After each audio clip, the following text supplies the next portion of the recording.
factores denso independientes. Factores de control del tamaño poblacional denso dependiente. Distribución espacial de las poblaciones en un área geográfica.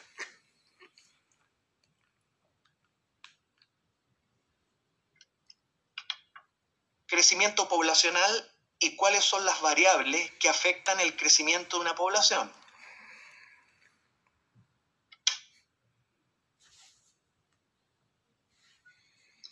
¿Cuándo un crecimiento es exponencial? ¿Qué es el crecimiento del tipo exponencial?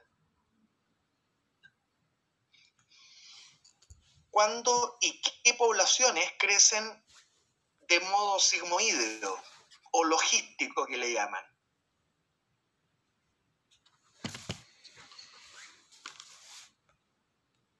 Respecto a las curvas de sobrevivencia, la voy a dejar por el próximo sábado. Las curvas de sobrevivencia tipo 1, 2 y 3 las revisaré con ustedes para dejar algo de materia para el próximo sábado. Curvas de sobrevivencia he de revisarlas el próximo sábado. El crecimiento poblacional humano también lo voy a revisar el próximo sábado. El próximo año. No, pues yo no te quiero ver el próximo año. Usted el próximo año va a estar en la U y va a mirar para atrás diciendo, puf, ya pasé el preuniversitario. Eso ya es pasado, va a decir usted. El próximo sábado, te decía, voy a ver contigo el crecimiento poblacional humano, cómo viene creciendo la población humana y qué consecuencias trae. Estructura etaria la dejo para el próximo sábado. Estructura etaria o estructura de edad de una población. Creo que esos son los conceptos claves. Te doy 15 segundos para que tomes nota, porque con estos conceptos claves podrías tener la certeza de que manejas el tema de poblaciones.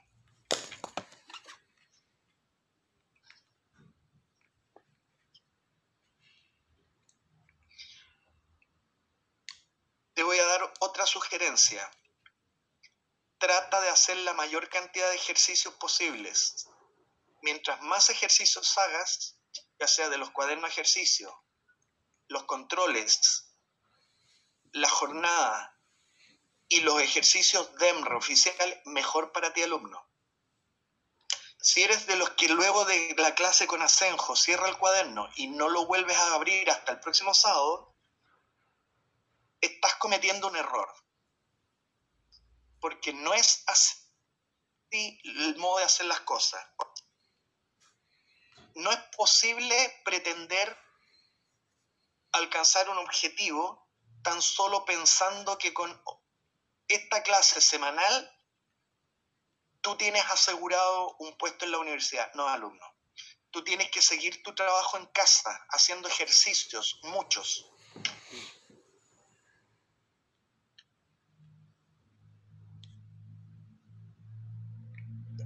Para ir a poblaciones, tengo que introducirte a este tema nuevo. ¿Qué es lo que es la ecología y qué es lo que es la ecología de poblaciones? Ecología es una ciencia que fue inventada, que fue desarrollada, que fue visualizada a fines del siglo XIX por este caballero que está en pantalla. Ernesto Haeckel es un gran biólogo alemán que él visualizó la necesidad de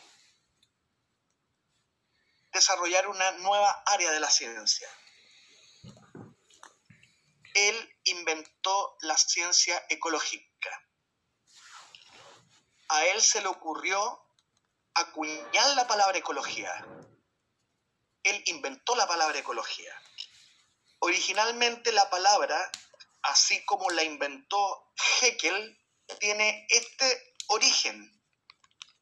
Ecología tú la puedes descomponer en su prefijo eco, oikos, lugar. Se traduce como lugar. Y logos, estudio. Don Ernesto Haeckel, ese caballero que está en pantalla, inventó la palabra ecología porque él se dio cuenta que para poder estudiar a un ser vivo, ¿sabes dónde hay que estudiarlo? En el lugar en el que el ser vivo vive. Ecología es la ciencia que estudia el lugar donde viven los seres vivos. Ese es el origen etípico. El estudio de los seres viven. Hoy día la palabra ecología es compleja, sí, no solo estudiar el lugar donde viven los seres vivos, sino hoy día como una ciencia que estudia las interacciones que hay entre el ser vivo y su entorno. El entorno de un ser vivo pueden ser otros seres vivos o pueden ser sus variables físicas. Hoy día la ecología del alumno es más compleja de la que pensó Haeckel. La ecología es la ciencia que estudia las interacciones que hay entre un ser vivo y su propio entorno. El entorno de un ser vivo pueden ser otros seres vivos o pueden ser el lugar físico. Este estudio entre interacción entre seres vivos y su entorno se puede realizar a varios niveles. El primer nivel al que se puede pretender hacer este estudio es al nivel de individuo. Por ejemplo, estudiar un conejito. Usted estudia lo que hace ese conejito. Le colocas un collar GPS y sigues al conejito en su devenir, en su ir y en su venir. Tú estudias un conejo y ves qué diablos hace el conejo las 24 horas del día. Si no es satisfactorio el estudio sobre un conejo, podrás estudiar la población de conejos. Y ahí entras en lo que se llama ecología de poblaciones. Cuando tú haces ecología de poblaciones, lo que estás estudiando son lo que... Espérate, a ver. Son ciertas características que tienen las poblaciones de conejos que las voy a mencionar luego. Si no es satisfactorio estudiar la población de conejos, ¿por qué no estudias a los conejos pero en su interacción con otras poblaciones de seres vivos? Eso se llama ecología de comunidades, que la vamos a dejar para varias clases más. Usted va a ver que las comunidades tienen una serie de propiedades, se transfieren energía a las poblaciones, establecen redes de alimentación, interacciones del tipo competencia, mutualismo, depredación, motivos que vamos a ver en varias clases más. Puedes pasar a otro nivel del estudio de la interacción entre seres vivos, un nivel llamado ecosistema alumno, que es esa misma comunidad que te estoy mencionando, que es un conjunto de poblaciones que interactúan, pero considerada junto con el entorno físico.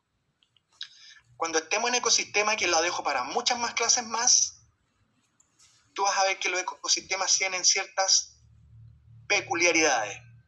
Tal vez la más importante es que los ecosistemas aprendieron a reutilizar la materia, reciclan la materia, la vuelven a usar una y otra vez, siguiendo unos ciclos que vamos a llamar ciclos biogeoquímicos. En ese momento vamos a revisar el ciclo del carbono y del nitrógeno. Pero también es posible considerar que hay muchos ecosistemas parecidos en el planeta Tierra. Se llaman biomas aquellos ecosistemas parecidos y vamos a estudiar los biomas de Chile. En Chile hay ejemplos de desiertos. En Chile tenemos biomas de selva. Hay biomas de cordillera y biomas de estepa. Y vamos a revisar, por razones de tu prueba de transición que te está esperando, cuáles son los biomas que existen en este país. Pero yo voy a comenzar por el principio. Hablemos de ecología de poblaciones. ¿Qué es una población? Es un conjunto de individuos que satisface tres requisitos. Tres. El primero es que para ser una población tiene que ser individuos de una misma especie biológica. Tiene que ser de una misma especie. O sea que tienen que tener capacidad los individuos de cruzarse y tener descendencia fértil entre sí. El primer requisito para ser parte de una población es que tiene que ser de la misma especie. Segundo requisito, la población tiene que estar constituida de individuos que están en un mismo lugar. Por ejemplo, en la región metropolitana, nosotros constituimos actualmente la población de Santiago, que es distinta a la población humana en Valparaíso, y que somos distintas a la población que hay en Punta Arenas, porque el segundo requisito para definir población es que están todos en un mismo lugar. Y el tercer alumno es que los individuos tienen que estar en el mismo tiempo, tienen que ser contemporáneos unos con otros. Usted y yo somos la población de Santiago del siglo XXI, que es distinta a la población de Santiago que hubo en el siglo XIX, porque las poblaciones van cambiando en el tiempo. Tú tienes que definir el tiempo como un criterio para una población determinada. Una población, resumo la idea, es un conjunto de la misma especie que están en un mismo tiempo y lugar. Por ejemplo, esos conejitos. Tú tomas una población de conejos. ¿Sabes lo que le interesa al ecólogo respecto a la población? Es que los conejos, niños, tienen atributos que son propios de conejos y que son distintos a los atributos poblacionales que tendría una población de rinoceronte y que son distintos a los atributos de una población de hormiga. A lo que el ecólogo le interesa es las peculiaridades que tiene la población de conejos. Esas peculiaridades, esas características propias se llaman atributos. Yo voy a repasar con ustedes cuáles son los atributos que definen una población de conejos, o de la que usted quiera. El conejo, eso te dice, tenemos atributos poblacionales que nos definen como una población de conejos y no como una población de hormigas. Los atributos poblacionales son los siguientes. La densidad poblacional. La distribución, cómo se distribuyen los conejos en el área geográfica en que viven. La capacidad de tolerar por los conejos el cambio medioambiental. Hay poblaciones que toleran muy bien el cambio ambiental, pero hay poblaciones que lo toleran mal. La curva con la que crecen las poblaciones de conejos es distinta al modo en que crecen las poblaciones de zapallo italiano. ¿Le gusta el zapallo italiano? Un guiso con queso rallado de zapallo italiano, exquisito.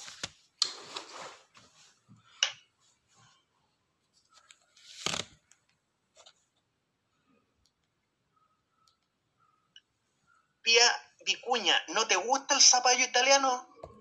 ¿Y qué le gusta comer a usted, Pía? Mándeme por el chat, ¿qué comida le gusta a Pía? Se la voy a dibujar después. ¿Qué le gusta comer a Pía? Un plato. Hamburguesa. Papa frita. Caramelo. Torta de merengue lúcuma. ¿Le gusta a Pía Vicuña un trozo de torta de merengue lúcuma? No me venga a decir que no, porque si no... Pastel de papa. Rico el pastel de papa. Dígame, Pía Vicuña, ¿el pastel de papa con o sin pasas? Ahí podemos hacernos amigos o podemos hacernos enemigos. Somos enemigos entonces, Pía. ¿Le gusta sin pasas? Con pasas, pues, niña. Ya. Mira, hablando de pastel de papa, cuando lo que tengo que hablar es la curva de crecimiento. Un atributo que tienen las poblaciones de rinoceronte, alumnos, es que su curva de crecimiento tiene que ser distinta a la curva de crecimiento de una población de hormiga, porque eso es propio de las poblaciones, sus atributos. La Pía me lleva para otros temas. Yo estaba haciendo clase de ecología y la niña me hace hablar de gastronomía. Otro atributo son los factores que regulan el crecimiento de una población. Seguramente la población de conejos tiene como un factor regulador la depredación por zorros o por lobos, pero una población de hormigas no está depredada por los lobos. Cada población tiene sus propios factores que regulan el crecimiento de la población de la que te están hablando. Las curvas de sobrevivencia, como te dije, las voy a ver el próximo sábado, pero es también un atributo propio de las poblaciones. Cada población, según la que sea, tiene una curva de sobrevivencia propia.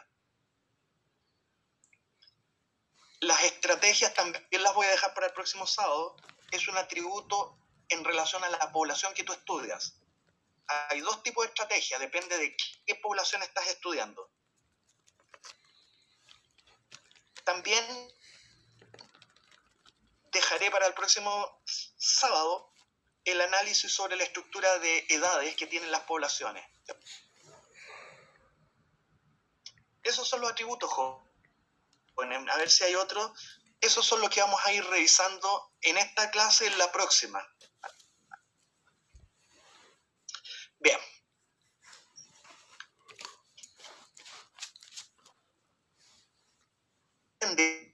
El tamaño poblacional N.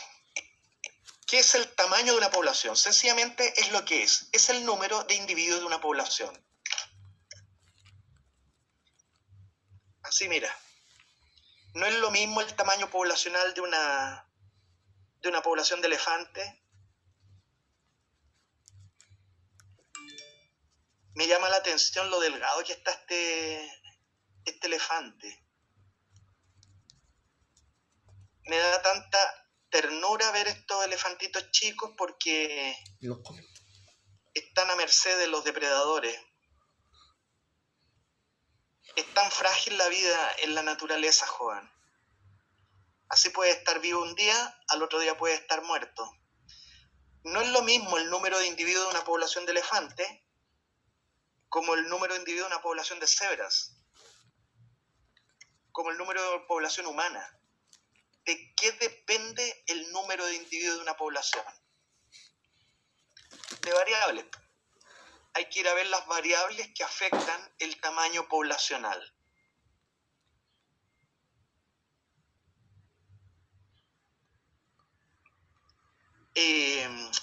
Se define densidad y aquí viene un ejercicio para ustedes, niños. La densidad poblacional es un parámetro que al ecólogo le importa. Es sencillamente el número de individuos de esa población en un área o volumen. Se define densidad como el número de los individuos que están presentes en un área o en un volumen determinado. Es una razón entre dos números. En consecuencia, quiero que hagan al tiro este ejercicio. Responde, now. Si tú contabilizas 20 conejos en 5 kilómetros cuadrados y 4.000 venados en 1.000 metros cuadrados, ¿me puedes decir cuál es la densidad poblacional de conejo y venado? Te doy 30 segundos. Y le voy a levantar el micrófono al que quiera participar. Mándeme la respuesta por el chat mejor. Calcule la densidad para conejos y venados según los datos.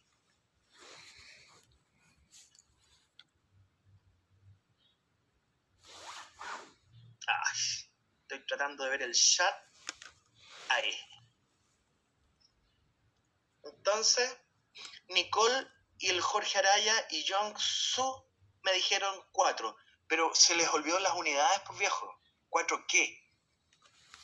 4 cabezas de chancho por hectárea métrica. No, envíenme bien la respuesta con unidades, pues viejo. Estamos hablando entre gente adulta, no estamos hablando entre cabros chicos. El Jorge Araya dice 4 cabezas de conejo y 4 cabezas, pero por unidad de cuánto, Eso, ahí está. Hay 4 cabezas de conejo por cada kilómetro cuadrado y hay 4 cabezas de venado por cada kilómetro. Pero yo diría más que cabeza. Te tomaste muy literal lo que yo dije, cabeza de chancho. Dije cabeza de chancho, pero no me tenías para qué tan literal, era una broma. Nicole Lacayo dice que hay 4 conejos por kilómetro cuadrado y hay 4 venados por kilómetro cuadrado. Bien, Nicole. Ay, que suena bien. Sí, para un cazador, el que caza, Jorge, no ve animales cuando va al bosque, ve cabezas de animales. Es como el ingeniero forestal cuando va al bosque. Un ingeniero que va al bosque forestal no ve árboles, ve rumas métricas de madera. El médico no ve, no, si me escucha un médico me puede pegar un palo, pero para que me entiendan, un médico no ve personas, un médico ve pacientes. En las personas que hay en un hospital, el médico ve pacientes. Entonces el Jorge Araya me dice que suena bien, que hay 4 cabezas de conejo por metro cuadrado y hay 4 cabezas de venado por metro cuadrado. O sea, la densidad era la misma. Entre la misma y la misma, me quedo con la misma. La densidad para ambos dos era la misma. Ya. Que aparte de la densidad, la tolerancia que tienen las poblaciones al cambio ambiental es una propiedad de la población. Hay poblaciones, niños, que toleran muy bien el que usted vaya cambiando el medio ambiente. Y hay poblaciones que toleran mal los cambios que se producen en el ambiente. En el gráfico que viene, voy a manipular una variable ambiental, la que tú quieras. Por ejemplo, la salinidad. Y voy a ir graficando el tamaño de la población en la medida que yo voy cambiando la salinidad. Para que tú veas que hay 2 comportamientos.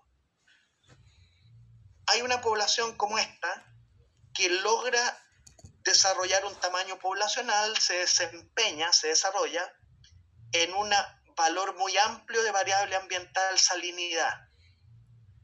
Eso le puede pasar a una población que yo llamo árbol, población A.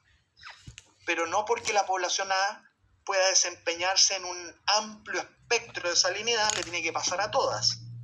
Asenjo te muestra que hay una población B que prefiere desarrollarse a valores de salinidad más altos, pero más estrechos.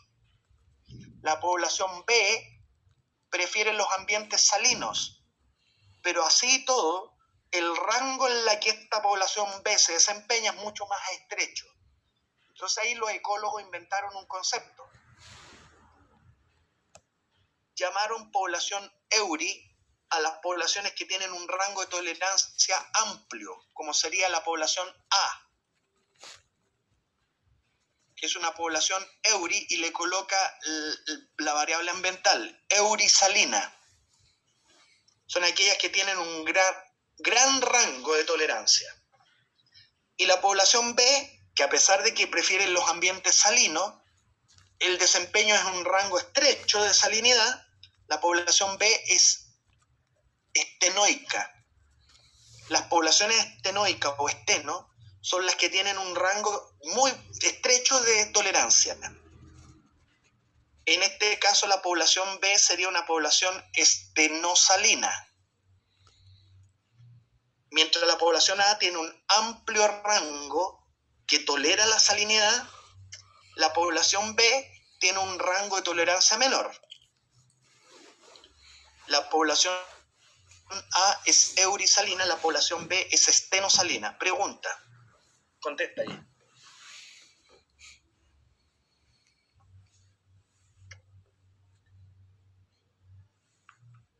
Señor, conteste.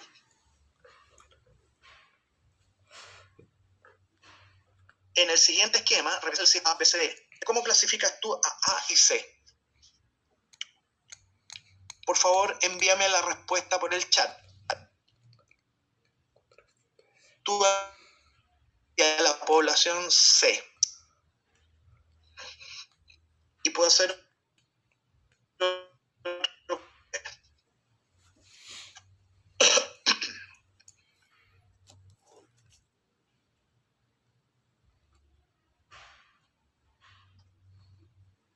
Pero Nicole, la población es Euri. ¿Cuál pues? Tiene que indicarme en el chat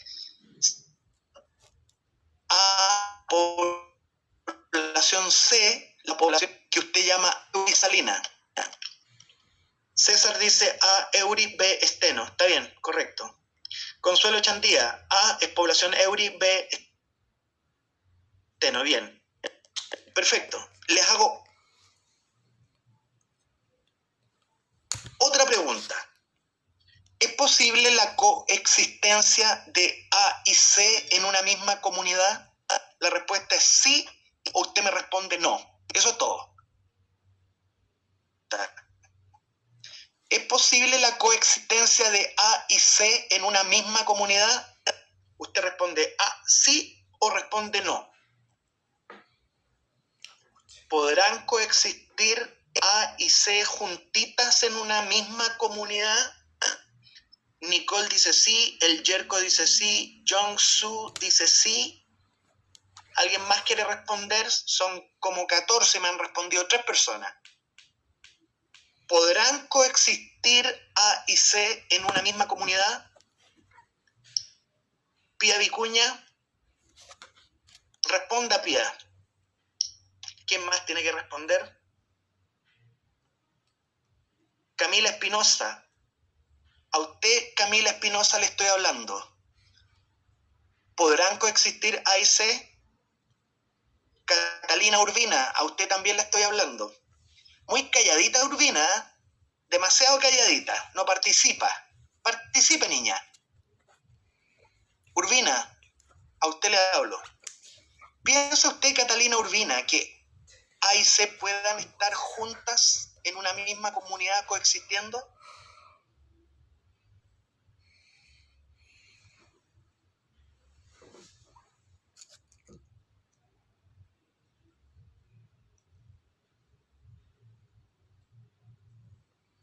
Urbina, la estoy esperando. Ya, pues, Urbina, perfecto, ríase, pero ya creo que sí.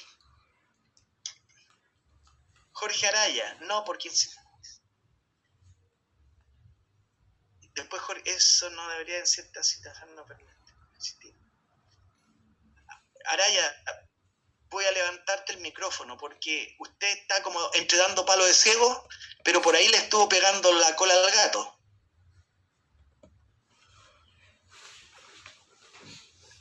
Vamos a levantar el micrófono para que pueda defenderse. Jorge, espérate. Don Jorge Araya. Jorge, te voy a levantar el micrófono. ¿Cómo estás, Jorge? Hola, bien, profe. ¿Cómo está usted? Jorge Elián. Sí, Jorge Elián Araya Cortés. Bien, Jorge. Defiéndete mejor, Jorge. Algo Bueno, de lo que... Sí, es que quizás estoy confundido, pero... A ver, expliquémosle a la clase. Tú estás diciendo que A y C, a diferencia de lo que tú acabas de decir, el resto de la clase dice que sí pueden coexistir. En cambio, Jorge dice que no. Defiéndete, Jorge. ¿Por qué A y C no podrían coexistir? Bien, porque A tiene cierto rango de tolerancia a la salinidad. Eso es cierto. Pero entre A y C hay un rango en el que ninguno de los dos podría vivir.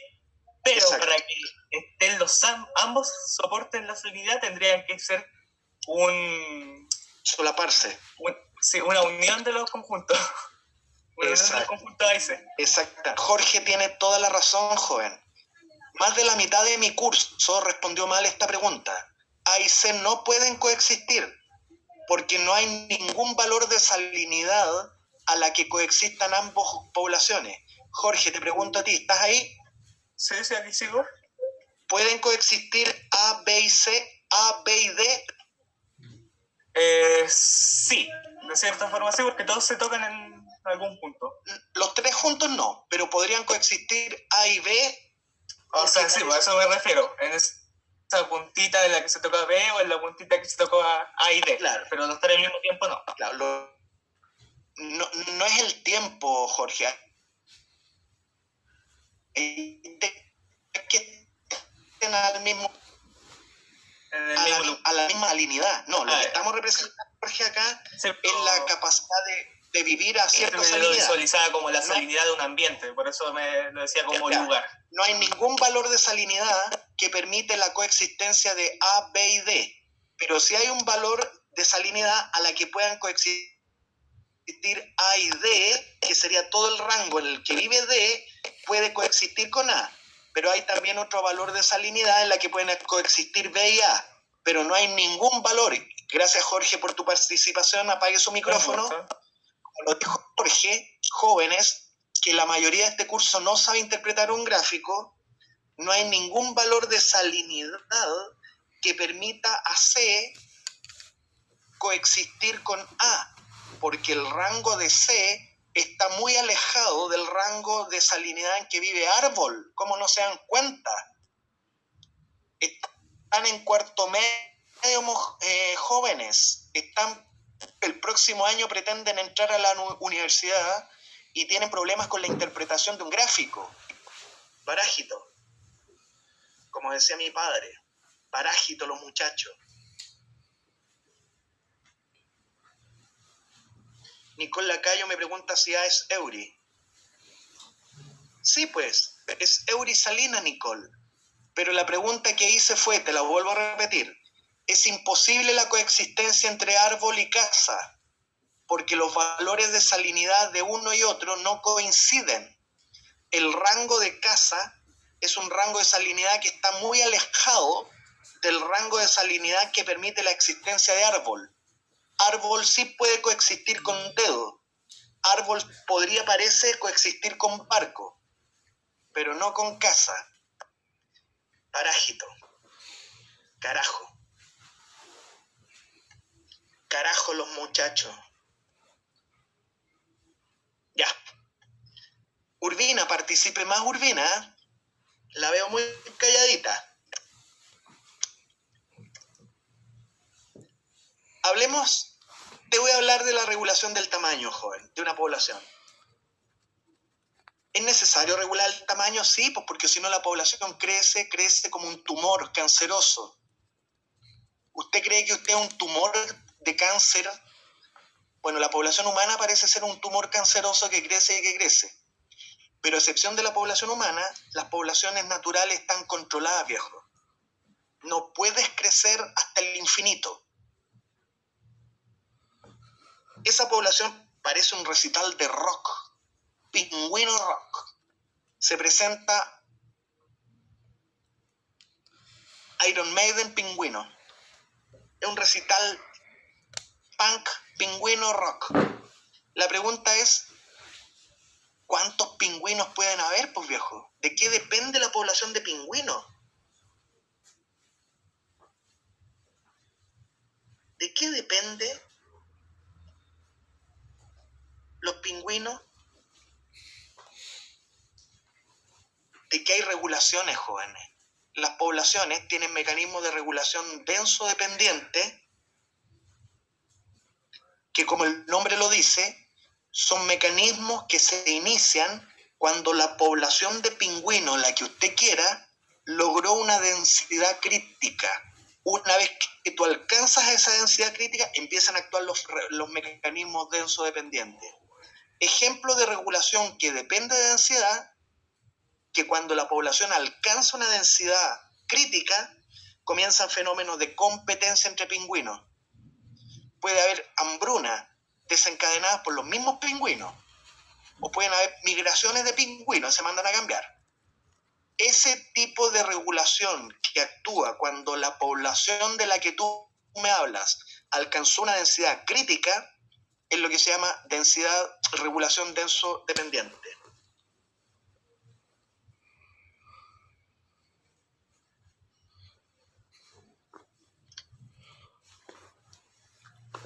Claro, acá Nicole me dice natalidad, mortalidad, claro, pero estoy hablando de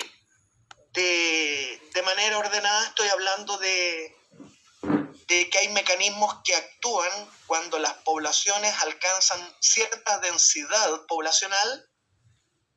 Cuando eso ocurre, alumno, como por ejemplo la competencia que seguramente entre estos pingüinos, por la densidad que veo, tiene que haber mucha competencia entre ellos, por el alimento, por el agua, por el espacio. Seguramente tiene que haber, si tú no te cuidas bien o hay un pingüino que es medio Pavarotti, hay que ser Vivaldi. Si hay un pingüino medio Pavarotti, seguramente le van a quitar el alimento y se va a morir de hambre por Pavarotti. O seguramente si hay un pingüino más pillo, dicen, ¿sabéis qué más? Me aburrí de estar apelotonado, me mando a cambiar para otro litro. Y se van a cambiar para otra isla. Las migraciones, las hambrunas, las transferencias de enfermedades, joven, COVID. Si un pingüino está enfermo, están tan juntos que le puede transmitirle el COVID al pingüino de al lado. Y este pingüino le transmite el COVID al pingüino de al lado. De tal modo de que la transmisión de enfermedades infectocontagiosas también es una regulación denso-dependiente. El COVID. El famoso COVID. Jorge Araya dice, ¿es común que una especie elimine a otra, ya sea directa o indirectamente? Común. Que elimine. Es que, claro, tú tendrías que ver, Jorge Araya, ese proceso de competencia, tú dices eliminar. El proceso de competencia tú lo observas, pero en tiempo geológico, en tiempo evolutivo. Tú puedes ver en tiempo evolutivo, o sea, a razón de miles de años, cómo una especie fue desplazando a otra. No es algo que tú lo veas aquí ahora. Tú cuando sales a la naturaleza, Jorge, es como que ves una foto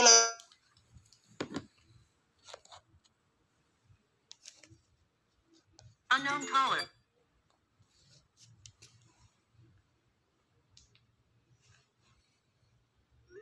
evolutivo así a lo largo de los miles de años.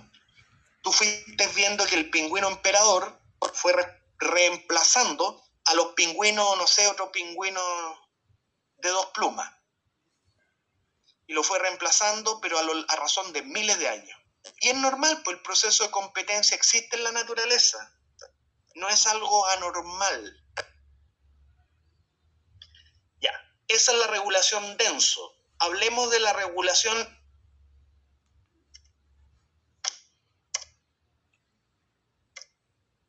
denso independiente.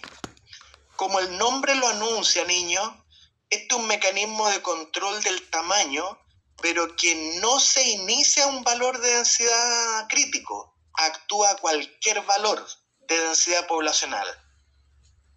El control denso independiente no está supeditado a la densidad poblacional, actúa con independencia. Ejemplo de ello son mecanismos de control catastróficos, catástrofes climáticas, incendios, la actividad volcánica, etc. Por ejemplo, esta es una foto que tomé cuando el otro día fui a la estratosfera. Tomé una foto y se ve un tifón avanzando hacia Florida. Catástrofes como los tifones, los incendios. Esta es una foto que tomé cuando incendió un bosque. ¿Sí? Incendió un bosque el otro día. Dije, ya, quiero tomarle una foto para la clase de los cabros. Necesito un bosque incendiándose, inicié un incendio. El cambio climático por la emisión de gases invernaderos está produciendo un mecanismo de control poblacional que no depende de la densidad poblacional, actúa sobre todas las poblaciones. ¿Me entendió? Próximo parámetro, atributo poblacional, es definitivamente cómo se distribuyen los individuos de las poblaciones. Hay poblaciones que se distribuyen de modo uniforme. Tiene que ver con la biología de la población. Otras poblaciones prefieren una dispersión aleatoria, al azar, en un área geográfica. Y la tercera distribución posible para la población, que esto no es a criterio de cada quien, esto tiene que ver con la biología de la población. Hay poblaciones que por su biología prefieren estar agrupados, como los leones. Entonces pregunta para usted, niño, esta es una pregunta DEMRE, respóndala. Quiero que Urbina participe. Urbina, estoy esperando tu respuesta. No se me quede ahí, no se me quede rezagada. Catalina.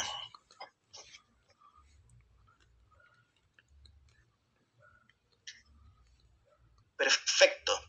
Dice, si cada círculo corresponde a una planta de maíz, ¿qué tipo de distribución tienen las plantas y qué tipo de distribución tienen los pulgones? Tú tienes que hablarme de la distribución que tienen las plantas, pero además me tienes que hablar de cómo se distribuyen los pulgones. Entonces, espero su respuesta. Usted dice plantas, así, pulgones asá. Y las distribuciones son 3. Puede ser aleatoria, ordenada, agrupada. Entonces la Nicole Lacayo me dice agrupada, pero ¿quién, Nicole? O sea, hay 2 poblaciones acá. Plantas uniformes y pulgones agrupadas, dice Nicole. El Jorge Araya dice pulgones agrupadas y las plantas agrupadas, dice. Jorge Araya, plantas agrupadas. Jorge, ver bien las plantas. Ve bien cómo están los individuos de las plantas. Jorge Araya, Jorge Elián. Observa, Jorge Elián, cómo es la distribución de las plantas. Jorge Elián. A ver. Ya. Perfecto. Y Urbina, esperando a Catalina Urbina. Catalina Urbina. Responda Urbina, Catalina.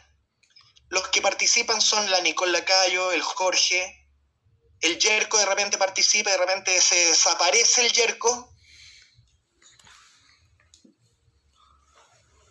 Ahí, bien.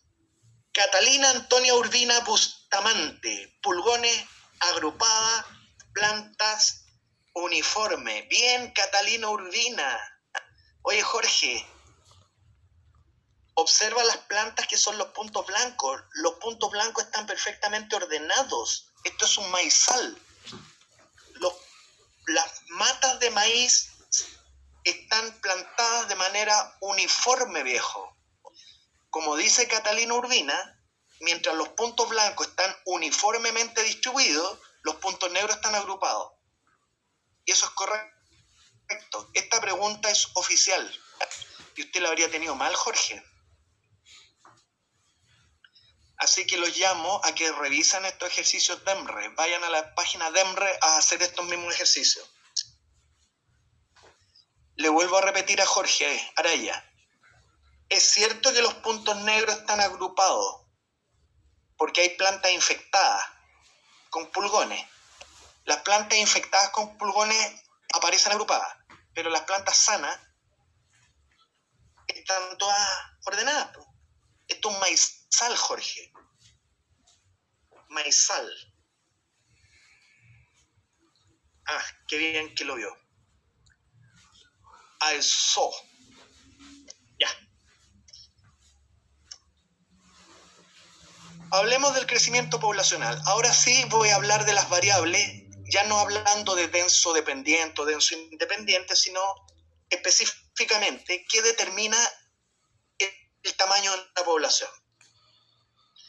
Mira, el tamaño y su crecimiento depende de variables que estimulan el crecimiento y de variables que disminuyen el crecimiento. Por ejemplo, una población va a crecer por acción de una variable llamada natalidad o tasa de natalidad, pues. En la medida que la población se reproduzca, evidentemente eso estimula el crecimiento y la población aumenta. Pero simultáneamente, la mortalidad o la tasa de mortalidad es el número de individuos que desaparece de esa población y por lo tanto esta es una variable que disminuye el crecimiento poblacional y por lo tanto hace que la población decrezca. Pero no son las únicas, porque también el movimiento de individuos que entran o salen modifican el crecimiento. La inmigración, la llegada de individuos a la población que los recibe, es un valor que es una variable que incrementa el crecimiento. Y la salida de individuos joven, la emigración, evidentemente es una variable que disminuye el crecimiento poblacional, hace que la población empiece a decrecer. Yo puedo hacer el siguiente razonamiento muy simplón. Puedo despreciar el efecto de inmigración y emigración. Decir que supongamos que no existe la movilidad. El crecimiento poblacional niño, si yo desprecio el movimiento individuo, depende de dos variables. El crecimiento de una población niño, muy simplemente, depende de dos variables que se restan. El crecimiento poblacional se puede obtener como la diferencia entre la tasa de natalidad que aumenta el crecimiento menos la tasa de mortalidad que lo decrece. Y dependiendo de la diferencia entre estos dos valores, yo puedo decir qué comportamiento tiene una población. Me explico. R, que es el crecimiento poblacional, depende de dos valores que se están restando. Tasa de natalidad menos tasa de mortalidad. En consecuencia, dependiendo de estos dos valores, R, que es el crecimiento, puede tomar tres valores posibles. R a veces puede ser positivo, R mayor que 0. Si el R es mayor que 0, se infiere, alumno, que la natalidad numéricamente es mayor que la mortalidad. Por lo tanto, hay más natalidad que mortalidad, pues, para que el R sea positivo. En consecuencia, se infiere que la natalidad es mayor que la mortalidad. Por profesor, la población está creciendo. Bien, alumno. Segunda posibilidad, que el crecimiento sea 0. R igual 0. ¿Cómo lo interpretas tú? Que la tasa de natalidad en esa población es exactamente igual a la tasa de mortalidad, por lo tanto se anulan. Y si la tasa de natalidad es idéntica a la de la mortalidad, tú dices, por lo tanto la población es estable. Correcto. El R negativo se interpreta diciendo que la población está decreciendo, porque en ese caso la tasa de mortalidad es mayor que la tasa de natalidad. Do you understand me? Hola.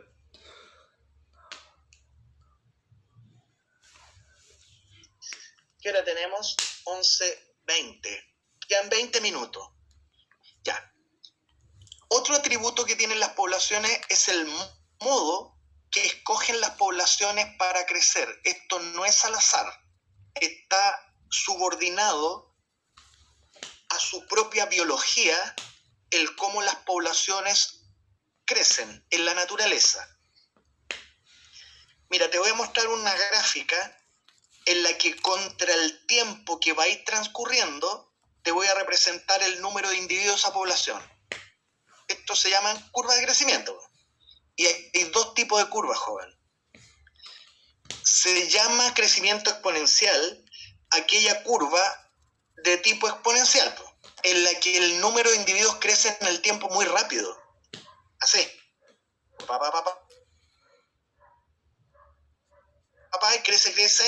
crecen tanto estas poblaciones que mira lo que logran. Crecen más allá de lo que el ambiente logra sostener. Crecen tanto, se multiplican tanto, que llega un minuto en que no hay suficiente alimento para estas poblaciones. El crecimiento se vuelve tan rápido y alcanzó tal tamaño poblacional que lo que viene luego del crecimiento es esto, alumnos. Viene la debacle de estas poblaciones. Para la próxima temporada, esta población, como superó la cantidad de alimentos posible, lo que le pasa a estas poblaciones con este tipo de crecimiento es que para la temporada que viene se produce la debacle, la caída. Y va a ser tarea de estas poblaciones volver a crecer exponencialmente el próximo año, porque estas poblaciones con crecimiento exponencial tienen fluctuaciones inmensas en el tamaño. Una temporada hay mucho y para la próxima temporada hay poco. Para luego la próxima temporada mucho, y así solo pasan. Esto es propio de los insectos, de los salmones, de las truchas, de las hormigas, que crecen para luego caer. Y eso tiene que ver con la biología de la población que estás estudiando. No es al lote. Ahí me pregunta el potencial biótico en la Nicole. Parece poco efectivo. Al contrario, Jorge. Voy a hablar de la efectividad. Después voy a hablar del potencial. Jorge Araya, usted dice que es poco efectivo. Es un modo de haberse adaptado como consecuencia de un proceso evolutivo, viejo. Esto es tan efectivo que estas poblaciones existen en la naturaleza. Si el mecanismo de crecimiento no hubiese sido efectivo, ¿sabes lo que habría pasado? Estas poblaciones habrían desaparecido sobre la faz, pero no es así, existen. Con lo cual, estas poblaciones han resuelto el problema de la perpetuación en el tiempo, solo que el mecanismo los obliga a hacer muchos, porque luego, como se va a morir la mayoría, la esperanza de estas poblaciones es que algunos pocos, viejos, unos pocos sobrevivan, y los pocos reproduzcan al todo. Estas poblaciones tienen tremendas fluctuaciones de tamaño poblacional, pero desde el punto de vista de crecimiento, estas poblaciones crecieron de modo exponencial o en J. Se lo llama J porque parece una letra J.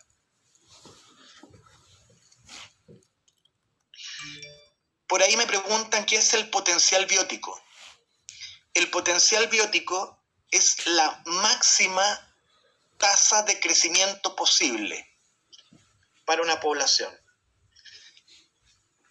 Cuando las condiciones son óptimas para una población, hay suficiente alimento para todos, hay jubilaciones para todos los viejos, hay sueldos millonarios para toda la gente. Lo que empieza a suceder en esas condiciones óptimas, que las poblaciones se reproducen a una tasa increíble.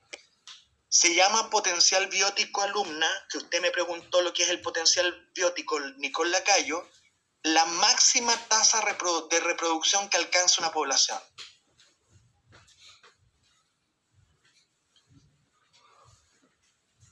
Por ejemplo, yo diría, mira, a ver,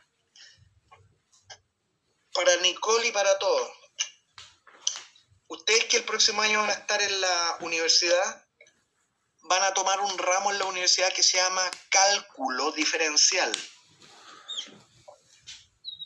Cálculo diferencial. Y ahí una de las primeras nociones que se estudia es la de diferencial, derivada, pendiente. La Nicole Lacayo me pregunta qué es lo que es el potencial biótico. Matemáticamente es la máxima variación en el número de individuos respecto al tiempo, que te lo voy a representar, Nicole, con una pendiente en el punto. Mira. No veo nada.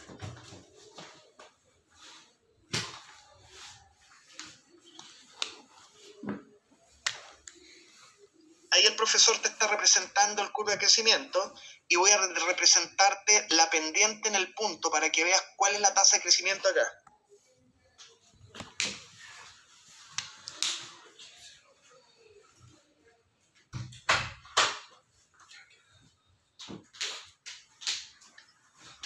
Esa línea recta que acabo de trazar es lo que en matemáticas se llama la pendiente en el punto. Te está diciendo que la tasa de crecimiento, el cambio de número de individuos en el tiempo, es baja al inicio del crecimiento exponencial.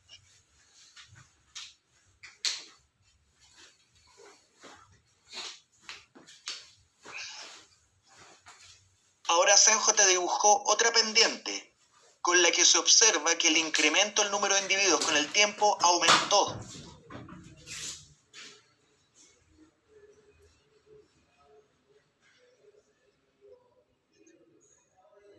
Ahí el profesor te dibujó una tercera pendiente con lo que Asenjo te está diciendo que esas rectas van representando el crecimiento instantáneo que tiene la población en el punto. Está aumentando.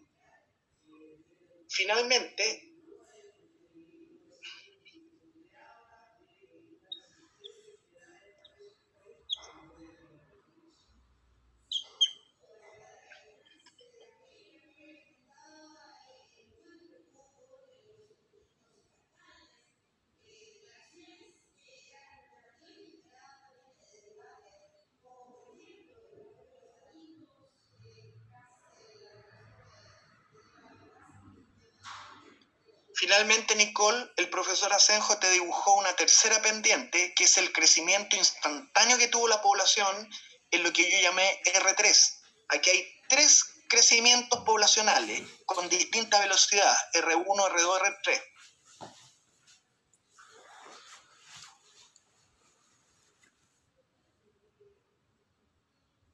Entonces lo que Asenjo te intenta explicar, Nicole, es que esta población que está creciendo exponencialmente fue cambiando su velocidad de crecimiento. Pasó por un crecimiento R1 al inicio, muy lento.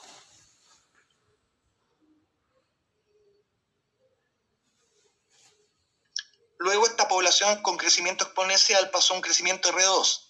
Se llama potencial biótico, señorita, la mayor velocidad de crecimiento lograda, que es lo que Asenjo te dibujó acá como crecimiento R3.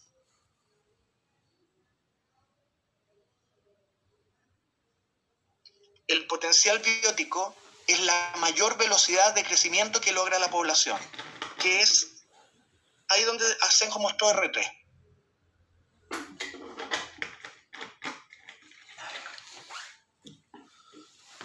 Bueno, después de ese análisis pseudo-matemático, le refrendo finalmente, niña, el potencial biótico es la máxima velocidad de crecimiento que puede lograr una población cuando las condiciones son inmejorablemente óptimas.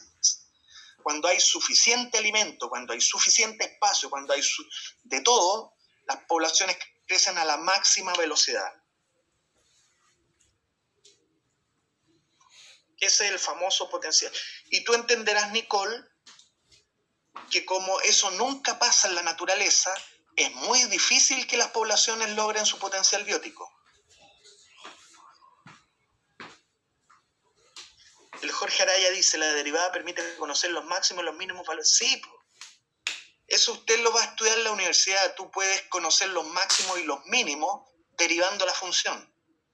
Cuando tú haces que la derivada alcance el máximo valor, estás alcanzando los más. Pero eso ya es un análisis matemático, Jorge. Eso ya déjalo para cuando estés en la universidad.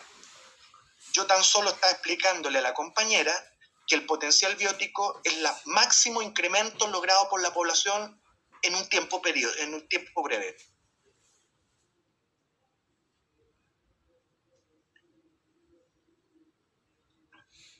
Después dice Nicole, y cuando por ejemplo hay sobrepoblación, esa población está... Cuando hay sobrepoblación. O sea, si esto es la población humana, esta es la humanidad, Nicole, desde el punto de vista ecológico, podemos decir que hay una sobrepoblación humana. Y así todo, Mira, un alumno me hacía esta pregunta. Yo contando esto mismo de que estas poblaciones con crecimiento exponencial sobrepasan el valor de carga del ecosistema.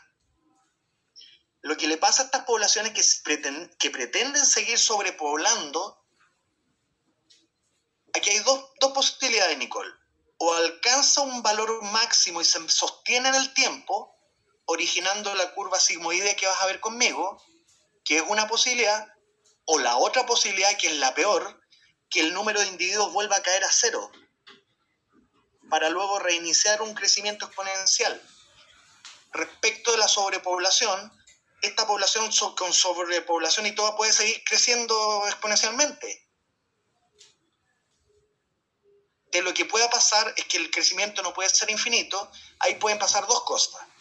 O se estabiliza como un máximo, que es lo propio de los mamíferos, o la población que ha crecido hasta la sobrepoblación cae hasta el infinito para volver a restablecer.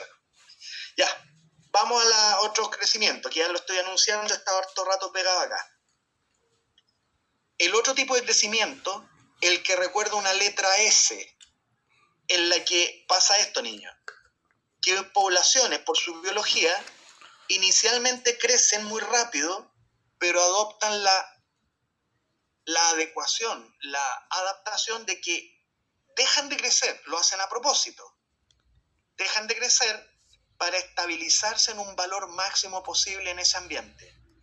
El valor máximo en realidad no es que voluntariamente lo hayan alcanzado, sino que depende del medio ambiente en que están. Es el medio ambiente el que supedita cuántos individuos tienen derecho a existir. Y el medio ambiente le dice a la población, yo te digo que el valor de carga acá es este.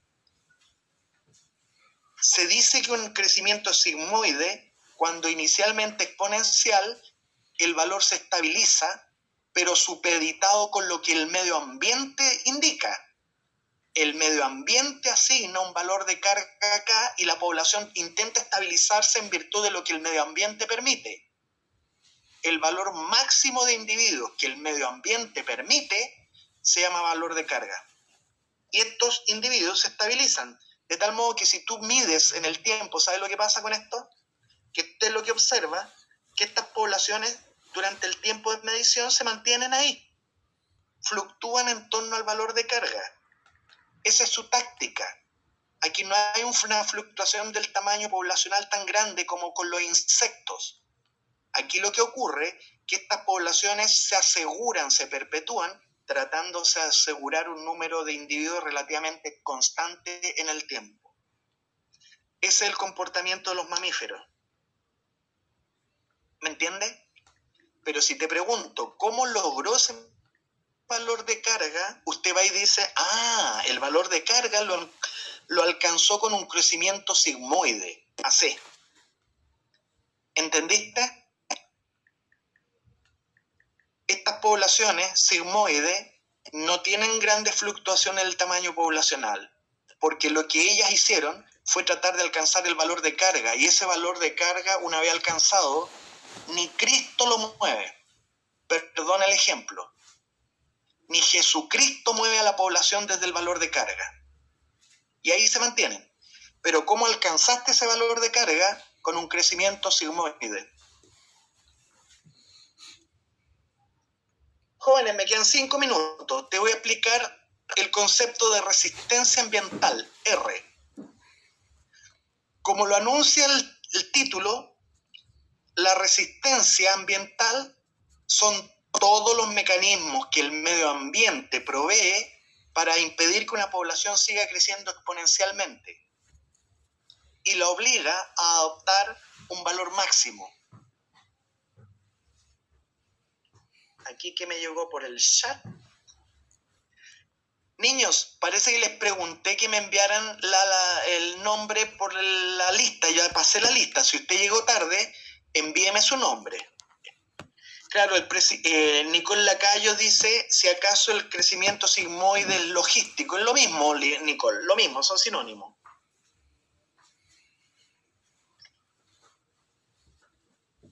Ya, la resistencia ambiental son todas los mecanismos que tiene el ambiente para resistir un crecimiento exponencial.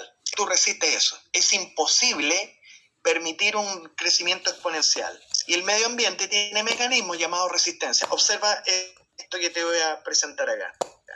Te voy a mostrar en un crecimiento logístico, Nicole, el comportamiento de dos poblaciones, para que tú, viendo la resistencia, puedas inferir que una de las dos poblaciones tuvo más dificultad en crecer.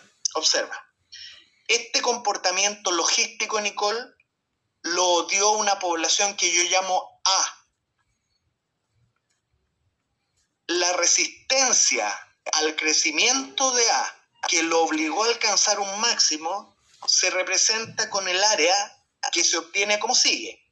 Usted proyecta, niña, hace una proyección de la pendiente cuando la población creció exponencialmente, que es esa rayita ahí, y cortas esa línea con el crecimiento máximo, y ahí surge un área que te la voy a pintar de color azul.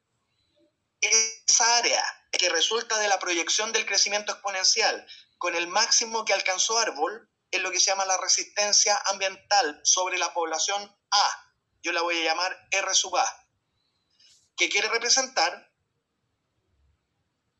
la resistencia que tuvo el ambiente sobre A. ¿Para qué sirve eso? Para poder comparar con el crecimiento que tuvo B ahora. Es el comportamiento del crecimiento logístico de B. Y lo que usted puede ver en B, que si usted proyecta la pendiente, el crecimiento exponencial, y lo corta con el crecimiento máximo, surge un área amarilla que es más grande que la resistencia de A azul. Entonces, usted gráficamente, Nicole, Jorge, puedes ver por el área, por el tamaño del área, que es una representación del ambiente, que Barco tuvo mucho más problemas que Árbol en crecer, porque la población B tiene mayor área de resistencia. Le costó a B crecer mucho más. Fue más resistido el crecimiento de B que de A. ¿Por qué? Porque hay una relación de tamaño en la resistencia.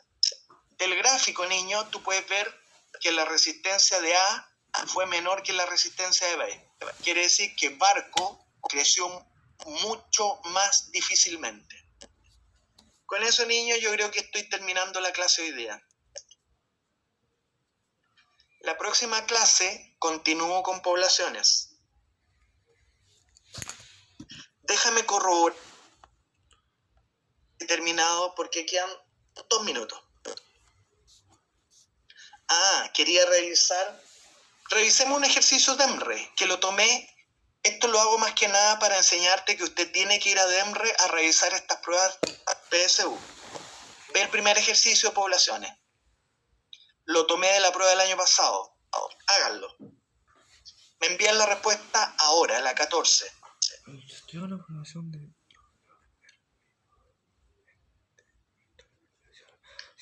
A ver, ¿qué responde usted?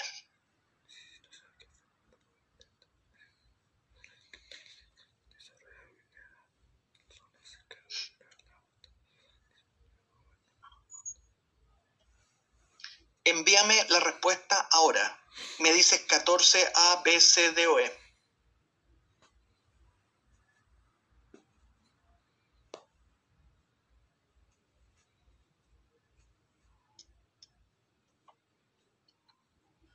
Uno está correcto. Bueno, ahí tengo gente que me está enviando su respuesta, que participa. Consuelo dice 14 dedos. Araya dice elefante, aunque dice dedo. Ya, pues los demás jóvenes, envíame una respuesta. Esta pregunta que estás tratando de responder es oficial. La Pía dice dedo. Ya, respondieron 3 preguntas, 4. Ya, voy a poner la pauta y el próximo sábado voy a revisar con usted esta pregunta. La pregunta 14 oficial del año pasado, dedo. Dedo, compadre. Ya, niños, este ejercicio lo mostré para indicarte la necesidad que tú tienes de revisar los ejercicios